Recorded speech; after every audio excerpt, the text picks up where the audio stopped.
திருமண பிரச்சனை, திருமணம் வந்து நடந்து நிம்மதி இல்லை அப்படின்னு சொல்றவங்க ஒரு ஆலயம் இருக்கு. அந்த ஆலயத்துக்கு போய் சாமி கும்பிட்டு வந்தீங்கன்னா கண்டிப்பா திருமணம் நடக்கும்.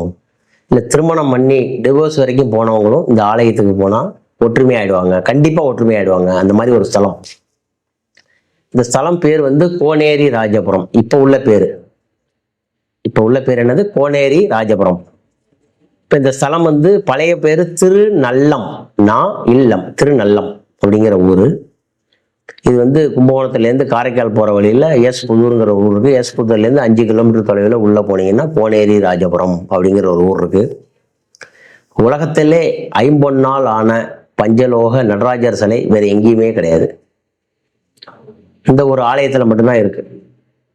கோனேரி ராஜபுரங்கிற சிவாலயத்துல 5 அடி உயரத்திலான பஞ்சலோக சிலை சுயம்புவா தோன்றிய ஒரே ஒரு இடம் எங்கன்னா வேற எங்கேயுமே கிடையாது. உத்தரகோசமங்கையில கூட மரகத நடராஜர் தான் இருக்காரு.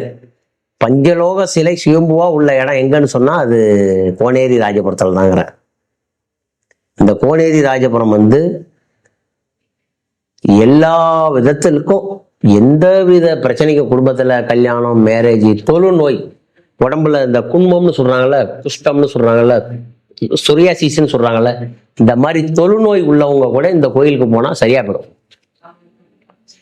இந்த கோனேரி ராஜபுரம், கோன்னா பசு, ராஜேரி ஏரின்னா அந்த ஊரு, ராஜபுரம்னா அந்த சிவனுடைய பேர், மன்னனுடைய பேருக்கு தான் அந்த ஊர் பேர் வந்து கோனேரி ராஜபுரம்னு வந்துச்சு.